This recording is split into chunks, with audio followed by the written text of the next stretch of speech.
Hello, hi, it's Lisa from Little Walter's Flower Farm, and I wanted to share with you one of our new DIY maker kits for this season. So here we have our dried flower mini wreaths, which includes assorted dried flowers, 3 mini wreaths inside of gifting boxes that also have tissue in there. So you can choose to gift these, you can choose to not gift them, you can use them however you would like. I'll open it up so that you can see. I have these boxes. They're pretty deep, so you can craft as deep as you would like, or as thick as you would like with the flowers. It also comes with a description of the types of dried flowers that you will get in the box, and then also our little info card to share out with folks if you'd like. Things that are not included but you will need are a glue gun, some glue sticks, and scissors. Optional things that you can do with your wreath. Now, these wreaths, you can figure out how to hang them on a little nail with like the little openings or hooks on your wall if you'd like to do that, or just hang them straight on a tree or whatever you want to use them for.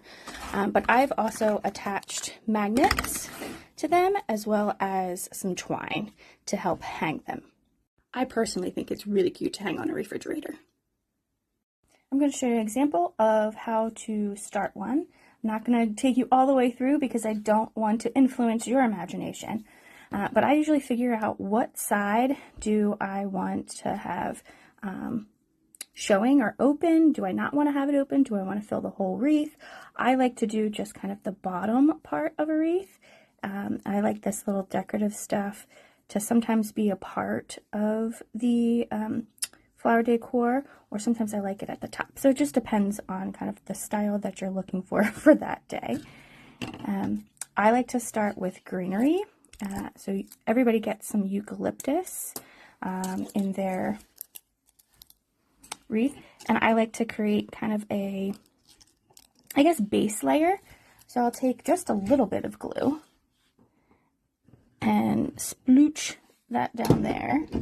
And what's cool about the eucalyptus is you will smell it because the oils from it will release as you're putting it onto this wreath. And kind of start making a layer across. If you want, you can also start adding the flowers on top of that. It's really however you want to do, but it's just as simple as splooting out some glue and just start decorating. I want to remind you to be very careful with dried flowers. They are dried, so they will flake. So very gentle pressing onto the wreath.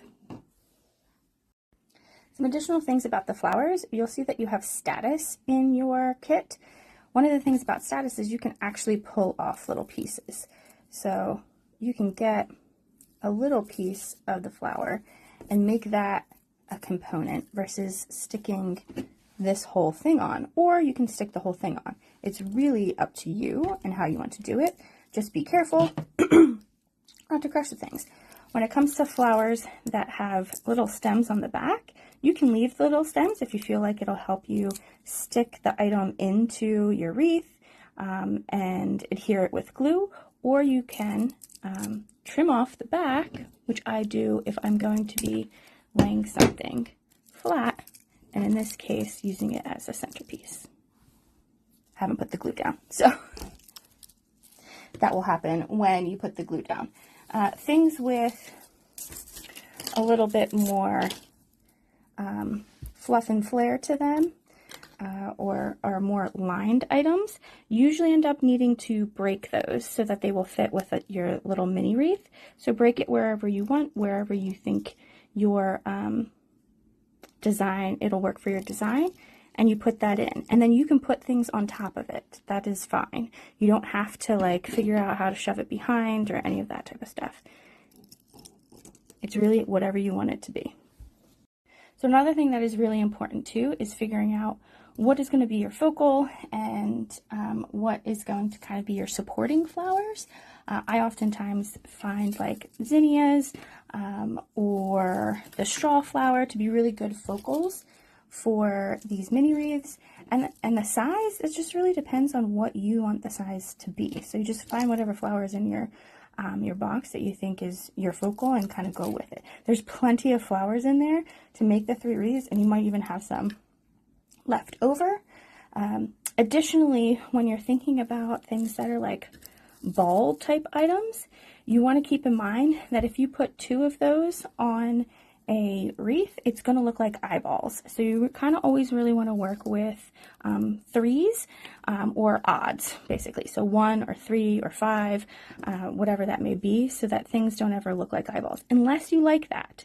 I do have a little mini wreath that I created that has 2 of honesty, which is this, in the back, because I wanted it to look like the wreath had wings, like it was I'm doing it for Christmas. So it's up to you, but that's just a tip for you to think about as you're doing your wreath. So now you've finished your wreath, and this is the one where I made it have wings, and you're going to decide how you want to hang it. So I put a little magnet on the back as well as added a string, so there's options. Now in your kit, I mentioned it was provided some tissue paper as well as a gifting box. So with this tissue paper, you're actually going to want to take it out and crumple it up. I think that's like crumpling action. You can leave it flat too, but I think crumpling is what's going to give you the supported effect for your wreath. And then you're going to put that in your box, like so. And you can push it down as much as you need to based off of the height of your little mini wreath. And then you just put it inside. You can turn it sideways, however it's going to fit the best. I only do the wreaths at the bottom, so I also can push from the top up here, and then you'll seal it. And it has a little clip area, and there you go. There's your little gifting box. Now you can decorate the box however you'd like. I left it pretty well empty, so you can add some stamps, you can do some doodles. There's lots of open edges for you to do that. You can add your own little sticker here. We do have our sticker on the back. Yeah, so get as creative as you like. And if you have any questions, definitely email us, littlewaltersflowerfarm@gmail.com. And I'm happy to help you out.